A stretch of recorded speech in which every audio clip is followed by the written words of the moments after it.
How's your money feeling? It's about to feel happier with a certificate from Happy Money's partner, Michigan State University Federal Credit Union. Elevate and increase your savings with 18-month terms and only a $500 minimum. And the happiest part? MSU FCU certificates yield 4.5% APY annual percentage yield. Now that's a happier side of money. Elevate your savings. Go to happymoney.com/MSUFCU. That's MSUFCU. Funds insured up to $250,000 by NCUA. The APY is accurate as of the 12/1/2023 dividend declaration date. Early withdrawal penalties do apply. Fees may reduce earnings on the account. Any monthly withdrawals or transfers reduce earnings. With Lucky Land Slots, you can get lucky just about anywhere. Dearly beloved, we are gathered here today to... Has anyone seen the bride and groom? Sorry, we're here. We were getting lucky in the limo and we lost track of time. No, Lucky Land Casino, with cash prizes that add up quicker than a guest registry. In that case, I pronounce you lucky. Play for free at LuckyLandSlots.com. Daily bonuses are waiting. No purchase necessary. Void where prohibited by law. 18+. Terms and conditions apply. See website for details.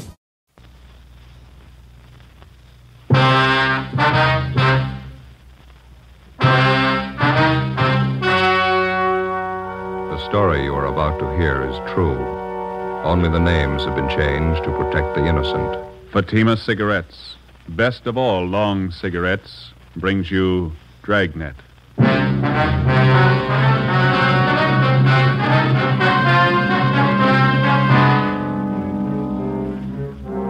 You're a detective sergeant. You're assigned to homicide detail. A woman is knifed to death in her home. The body bears the mark of inhuman attack. The killer escapes. Your job, get him. If you want a long cigarette, smoke the best of all long cigarettes. Smoke extra mild Fatima. Yes, Fatima is the king-size cigarette which contains the finest Turkish and domestic tobaccos superbly blended to make it extra mild, to give Fatima a much different, much better flavor and aroma than any other long cigarette. That's why Fatima has more than doubled its smokers coast to coast. Enjoy extra mild Fatima yourself.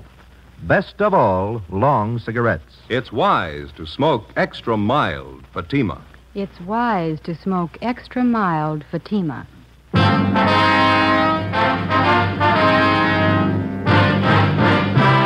Dragnet, the documented drama of an actual crime. For the next 30 minutes, in cooperation with the Los Angeles Police Department, you will travel step by step on the side of the law through an actual case from official police files. From beginning to end, from crime to punishment, Dragnet is the story of your police force in action. It was Wednesday, September 29th. It was warm in Los Angeles. We were working the night watch out of homicide detail. My partner's Ben Romero. The boss is Captain Blaine Steed. My name's Friday. I was on the way back from the interrogation room. It was 11:23 p.m. when they got to room 42. Homicide. Hi, Lorraine. Hello, Joe. Like type this up for me? It's a dead body report. Yeah, okay. Thank you. Joe, How you doing? they bring Palmer in yet? He's in the interrogation room. Captain's with him. What's his story? He claims he had nothing to do with it. You contact any of the boys' relatives? Says he hasn't got any in town. It was just him and his mother. You called Juvenile Hall, didn't you? Yeah, they'll look after him for the time being. Pretty big shock for a kid. Yeah. Did you get anything out of him? Harry and I have been talking to him. Just starting to make sense. You want to lend a hand? Sure. We're going to the beach tomorrow, my mother and I. She had the day off and we were going to the beach. That's all I know. That's all she told me. Harry? Hi. You want to give it a try? Yeah. All right, Robert. Come on, son. It's going to be all right now. We need your help, Robert. Think you could answer a few questions for us? How about a bite to eat, son? Can I get you something? No, I'm not hungry. I'm okay. That's the stuff. Well, here, take it. It's a clean handkerchief. Yeah. Well, you're the cop that drove me down here, aren't you? That's right. I'm not going back to the house. You won't have to, son. I'm never going back to that place. All right. Oh, it was awful. Could you start from the beginning for us, Bob, and just take it easy? Tell us what you know. Okay. Think I could have a Coke? I'll pick up a couple. Be right back. Right here. Thanks, Harry. Well, all I know is I left the house about 7:30. Mom gave me the money to go to a show. Was she alone in the house when you left? Yeah, that's right. We had dinner and then I went to the show. You usually go to the show on school nights, son? No, but Mom asked me if I wanted to go. She gave me the money. Double feature. She told me to stay for both pictures. Mm-hmm. She usually tell you that? No, she always said to just stay for one picture. She didn't want me coming home so late. Was she expecting anybody to visit her? I mean, after you'd gone? She didn't say so. She just told me to stay for both pictures, that's all. What time did the movie let out? Almost 11 o'clock. Pretty late, so I went straight home. Mom was in the bedroom. She was on the floor. There was this knife, this big knife. What'd you do then, son? I ran outside, hollered. Wallace's came over from next door. Went inside and looked, and then they called the cops. That knife you saw in the bedroom. There was blood on it, all over it. It was terrible. Did you ever see the knife before? Yeah. Yeah, Roy gave it to my mom last year. It's a bowler knife. Who is this Roy? Mom's boyfriend. One of them. He's in the Navy. Was he at your house tonight? I told you, it was just Mom and I. Roy had a fight with Mom about 2 weeks ago.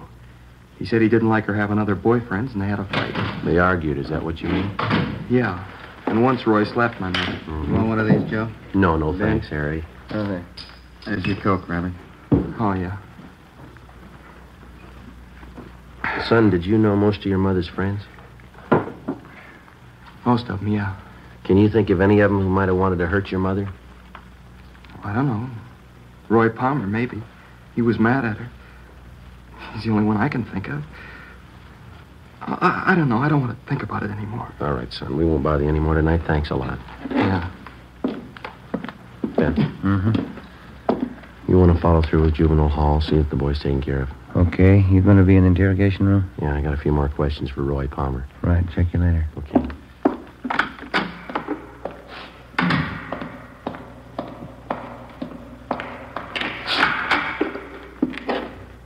Crime lab back yet, Friday? No, not yet, Captain. Just talked with the Reynolds boy. Yeah? Can't believe anything that kid tells you. He's a liar. He hates me. You give him reason to hate you, Palmer? The kid's a liar, that's all. You were his mother's boyfriend. He says 2 weeks ago you had a fight with her that you slapped her. All right, I slapped her. That don't make it murder. I wasn't near that house last night, and I didn't kill her. We found your knife in her bag. Huh? A bolo knife, bone handle. That's not mine. I gave it to her a year ago for a present. Didn't even know she still had it. Look, why do you have to pick on me? Because you had a motive and you haven't got an alibi. What about all those bums she used to run around with? Why don't you ask them for alibis? When we find them, we'll ask them. Do you know any of them, Palmer? The other men that she went out with? How'd I know? The only time she ran around was when I was on sea duty. And how'd you know she was running around? Friends of mine. I saw her out with these guys. I get it. Interrogation room, Friday. Lee Jones, Joe. Just got back from the Dixon house. Anything? Off to a fast start. Leighton Prince checked the murder weapon, that knife. Dusted the handle. Yeah? Fingerprints, perfect set.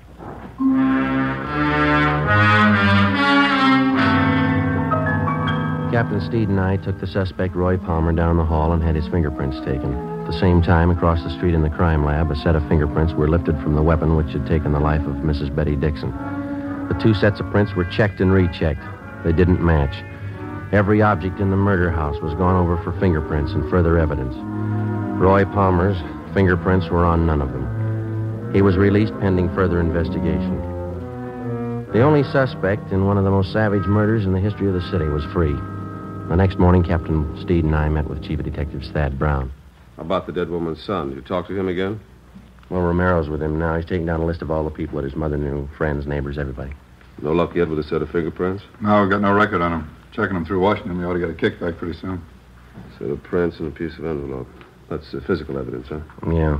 One of the top corners off an envelope. It had a postmark on it, Sonoma. Sonoma. Tie in with anything yet? No, not so far. Might turn up when we start checking the victim's friends. They posted the body this morning. I guess you saw this coroner's report. Yeah, I did.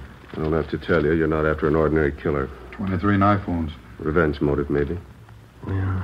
The reaction of the dead woman's neighbors, that's what's got me stopped. No one heard a thing?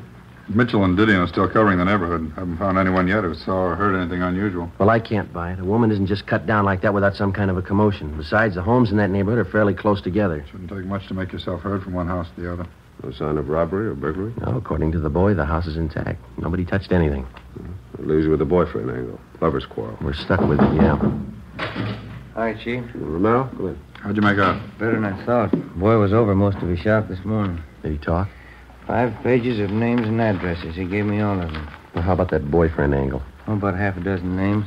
Seems the mother had quite a social life since the boy's father died. You confirmed the boy's story about going to the movies? Yeah, it checks out. Pretty nice kid, considering the environment he's been raised in. Well, how about those names, Ben? Any of them list Sonoma as their hometown? No, I don't think so. Let me check here. Okay. No. No. Huh? No, none of them. All right, you better start digging into that list. Postmark may tie in later. Meantime, you still have that set of fingerprints. No chance for mistake there. When you reach the right men, those prints will connect him with the killing. That makes it simple for you. Prints will tell us who he is. You got only one answer to dig for. Yeah. Where he is.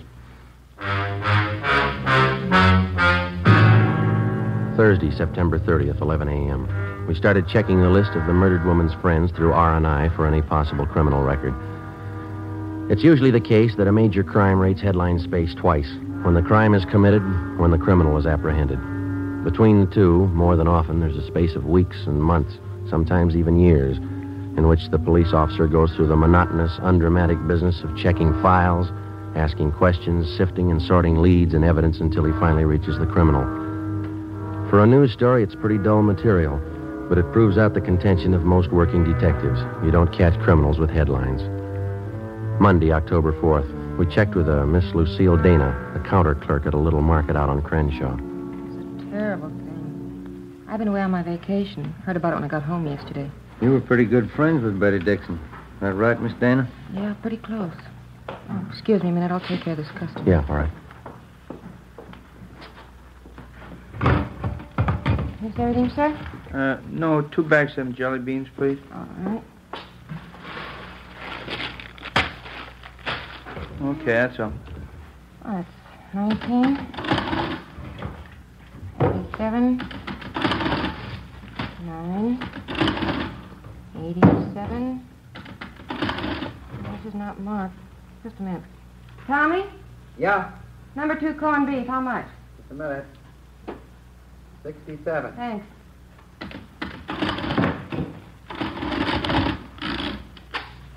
$2.17 out of 5.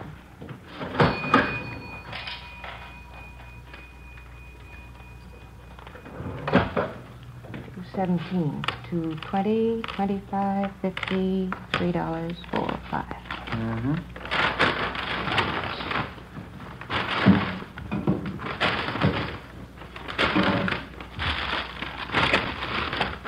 Thank you. Okay. I just can't get over it, Sergeant. Poor Betty. We understand that you used to go out with the Dixon woman, Miss Dana. Do you know most of her close friends? Well, most of her men friends. We used to double date a lot together. Mm-hmm. I wonder if you'd take a look at this list of names that we have here. All right. Let's see. Mm-hmm. Now, does that about cover all her boyfriends, all that you knew of anyway? Yeah, I think so.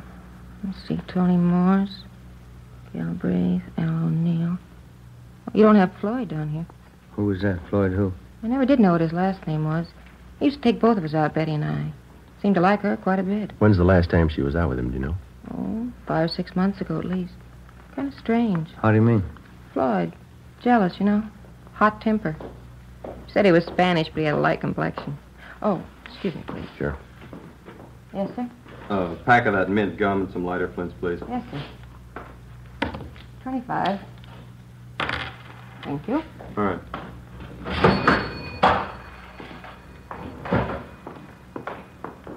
Could you describe this Floyd for us, Miss Dana? Well, he was kind of fresh and conceited in some ways. He was attractive. A lot of fun. How about his physical appearance, weight and height? About 6 feet, I'd say. Nice build. 180 pounds, I guess. Mm-hmm. Dark hair, dark brown eyes. Good dancer. How'd he and Miss Dixon get along? Oh, I don't think he did it. Floyd and Betty used to fight all the time, but she used to fight with Roy Palmer, too. I don't think Floyd did it. Is he in town now, do you know? No, I don't. As I say, last time I saw him was 6 months ago. Would you know if Mrs. Dixon saw him recently? She did. She didn't tell me. You have no idea, then, where we could get in touch with this Floyd? Well, no, I don't. He's from up north originally. Is that so? Yeah, Sonoma. Ben and I went back to the office and got off a teletype to the Sonoma Police Department along with a description of the suspect named Floyd. Then we checked with the 16-year-old son of the murdered woman. He remembered the man called Floyd, and essentially his description of the suspect checked out with that given us by his mother's friend, Lucille Dana. 3 p.m. We met with Lieutenant Harry Didion and Captain Steed. You want to fill him in, Didion? Finally got in touch with the dead woman's next-door neighbor. His name's Conroy. Get anything out of him? They seem to be the only ones who heard anything the night of the murder. What'd they have to say? Let's see. Yeah, they saw Mrs. Dixon's son, Robert, leave the house about 7:30 the night of the murder. And nothing till 8:30. Yeah? They heard loud pounding on the back door of the Dixon home. The door finally opened. They heard an angry woman's voice invite the person in. A man? Yeah. Any description? Not much. She was tall, good build. Not much, Jack. Go on. Neighbors said it was quiet then for about an hour. And they heard a woman crying, said it sounded like Mrs. Dixon. They make out any of the conversation? I got it right here. Yeah. About 9:30, they heard Mrs. Dixon, a lot of loud talking. She said, "Why don't you kill me then, Floyd? Put me out of my misery." Mm-hmm. Anything else? They said it was quiet between 9:30 and 10. And they heard something that sounded like the thud of a body falling on the floor, a piece of furniture overturned. No screams for help. Funny, but the neighbors say no. The only other thing they heard was Mrs. Dixon. Here's a quote. She said, "Do a good job, finish me off." None of the neighbors thought of calling the police. Well, they told me they didn't want to get mixed up in a family fight. None of their business. She had quite a few men visitors. That's all of it, huh? No, one more thing. I guess this is what made the neighbors think everything was all right. About 10:15, they heard a man's voice, couldn't make out any words. Then they heard Mrs. Dixon say, "Please kiss me goodbye." Mm-hmm. A few minutes after that, they heard someone leave by the back door. They see him? Not very good. I think it was the same man they saw go in. Pretty tall, good build. That's it. Where does it leave us? Pretty weird. I'll buy that. Oh, I don't know. She was supposed to be a sane woman. She'd have to be pretty drunk to ask a man to kill her. The man would have to be pretty drunk to take her up on it. Why the killer used that bolo knife on the victim? That piece of envelope we found by the body. Yeah, it was postmarked Sonoma. There's a state mental hospital up there. Just a hunch. Maybe we're dealing with a maniac. 4 p.m., Monday. R&I could give us nothing because of the meager description. Ben and I checked out of the office and went over to the state building to the Department of State Institutions. First, we checked the name Floyd through the files, using it as a last name, then as a first name. We failed to connect. Either the names didn't fit the description of the suspect, or they were elderly men still confined to the institution at Sonoma. We checked through the files using Floyd as a middle name. We came up with 2 recent parolees from Sonoma. Both matched the description almost perfectly. Both had the middle name of Floyd. We checked out the first one, Charles Floyd Johansson. We found out that he'd been returned to Sonoma almost a month before. The second parolee still had his freedom. We took a set of his fingerprints back to the office and had them checked out with a set of prints found on the murder weapon. How's it shape up, Joy? Richard Floyd Coleman. That the right name? Yeah. Any make? He's your killer.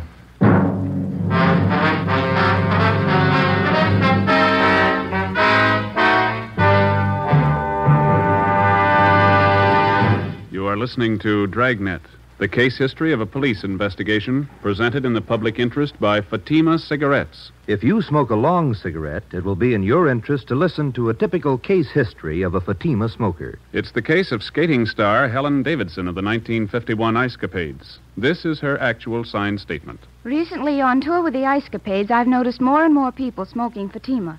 You know why? If you like king-size cigarettes, you're bound to prefer the one that's extra mild. I know I do. And I agree it's wise to smoke extra mild Fatima. More and more smokers are discovering this every day.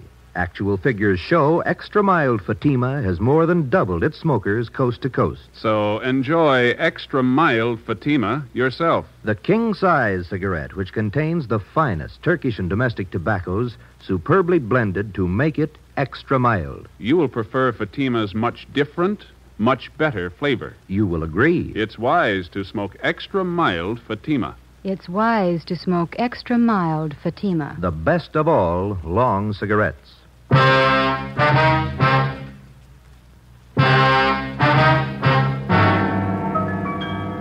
October 4th, 7 p.m. We got on an APB and a radiogram on Richard Floyd Coleman. We checked DMV for possible auto ownership. From his record, we found that he had been confined twice to the state mental hospital at Sonoma. The first time for a period of 2 years, the second time for 14 months. Hospital files showed us that on both occasions he had been committed by his older sister, Evelyn Coleman, his only living relative. Her address was listed as 5640 Upper Terrace, an apartment court in the East Wilshire district. We drove out to question her. In one of her apartment windows was a hand-lettered sign, seamstress, dresses made to order, Evelyn Marie Coleman. She turned out to be a tall, quiet girl in her 30s, gray eyes, brown hair. She worked on the sewing machine while we talked with her. I'm sorry to be so rude, Sergeant, but I have to have this blouse ready by 2 this afternoon. Miss Tyler's coming to call for it. That's perfectly all right, Miss Coleman. Exactly. What was it you wanted to know? It's about your brother, Richard. Oh, anything wrong? No, we're just checking, that's all. We'd like to talk to him. Oh, what about? Routine check. We understand he spent some time up at Sonoma. Yes, he did. Richard's had a hard time of it. Doctors don't seem to know the trouble. Poor Richard, he's so mixed up. You're his only living relative? Yes, I am. Folks died when we were both young. Practically raised Richard myself. Have you seen your brother lately, Miss Coleman? No, not lately. Why? You any idea where we might contact him? Well, no, I don't. You see, he travels around the state a good deal. Oh, is he working? No. Oh, but he writes from time to time. Oh, what was it you wanted to see him about, Sergeant? It was just routine questioning. We'd like to talk to him. Oh. Where was he when you last heard from him, Miss Coleman? Well, couldn't you tell me what you want to see him about? We'd just like to question him, that's all. Well, what about? You can tell me. Is your brother in the city now? Oh, I don't know. I just got back. I haven't heard from him in 2 weeks. Almost 3 weeks. Does he usually stay here when he's in town? Well, sometimes, yes.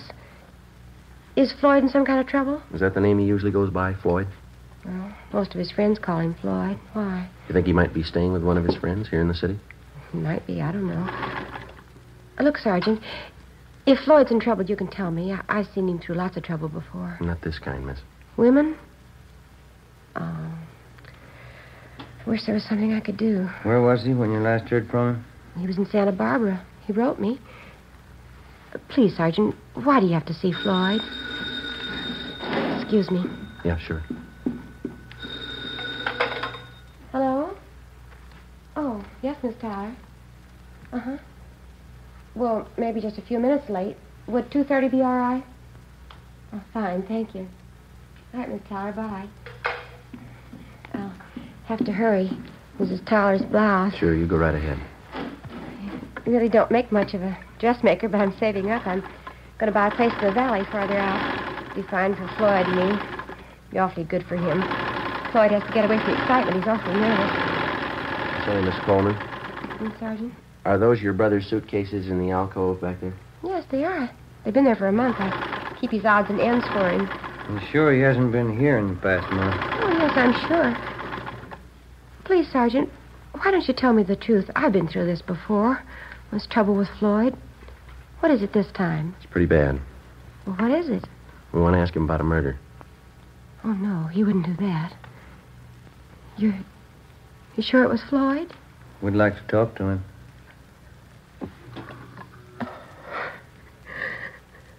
Floyd. Floyd. It didn't have to happen. I was going to buy a place in the valley. Floyd would have liked it there. I was going to take care of him out in the valley. Do you have any idea where we could find him, Miss Coleman? No, I don't. I don't know where he is. Santa Barbara, that's the last I heard. I've been worried about him. If he was in the city, would he come here to stay, ma'am? Well, he did before, yes, but I don't know about now. Does he have a car? No, not that I know of. No, I don't know what he's living on. He doesn't have any money. Who was the woman? Oh, Mrs. Dixon. Seems to know your brother pretty well. Oh, boy. You better grab that, Ben. Yeah, all right. Hello. Yes. That's all right. Thank you. Yeah. Mrs. Tyler, she'll pick up her blouse tomorrow.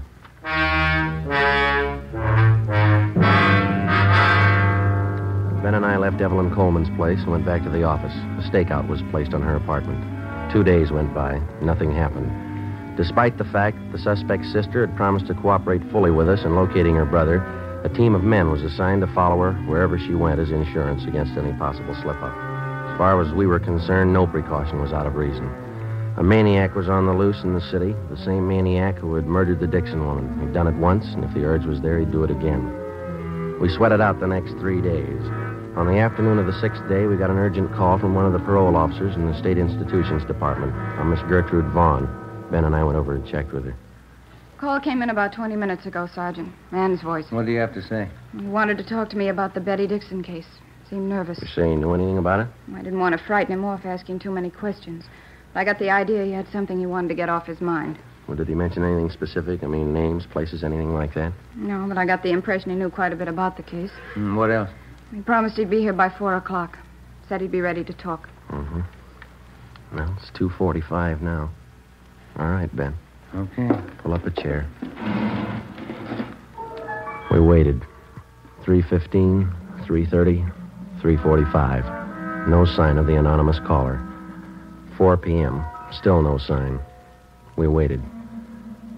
At 4:30, the office door opened and a tall, thin girl with brown hair came in and walked straight toward the desk of Parole Officer Gertrude Vaughn. We saw Miss Vaughn motion the girl across the room toward us. It was Evelyn Coleman. Sergeant. Miss Coleman? How are you? I know where Floyd is. I'll take you to him. 4:35 p.m. Ben and I left the state building with Evelyn Coleman, got in our car, and drove north across the city, according to her directions, until we got on Highway 66.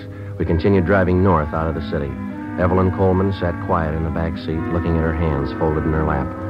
Except for directions, she said nothing. Approximately 3 miles out of the city, she directed us off onto a county highway. We drove east for a few miles, then we turned north onto an unpaved road lined with eucalyptus trees. We'd gone a little less than a mile when she directed us to pull up.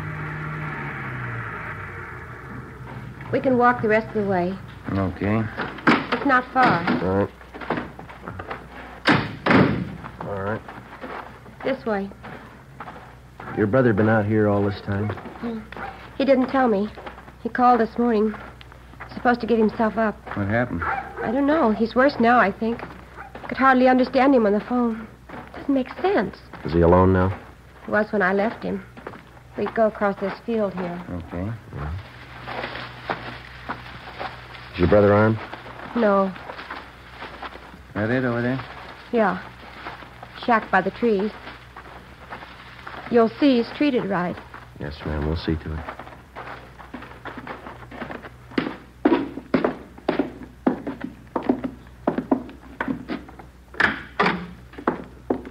Evelyn?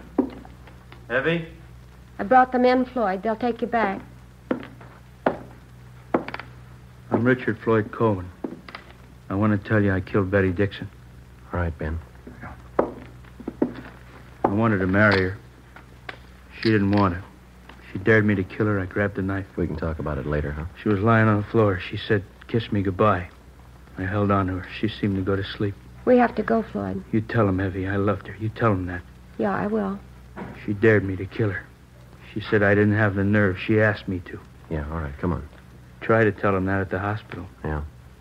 I'm not crazy. The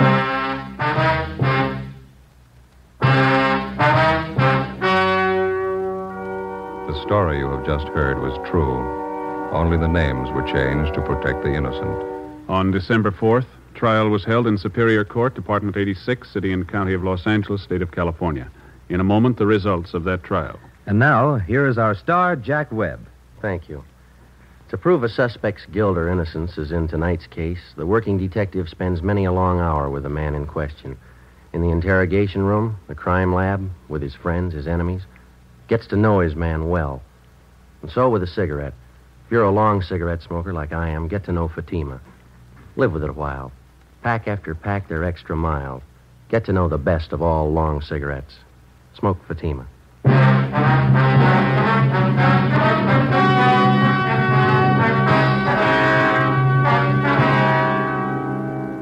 Richard Floyd Coleman was examined by 6 psychiatrists appointed by the court and was found to be criminally insane. He was committed to the state mental hospital at Mendocino for an indefinite period of time. You have just heard Dragnet, a series of authentic cases from official files. Technical advice for Dragnet comes from the Office of Chief of Police W.A. Wharton, Los Angeles Police Department. Fatima Cigarettes, the best of all long cigarettes, has brought you Dragnet from Los Angeles. Sarah Berner is delightful in Sarah's Private Caper, next on NBC.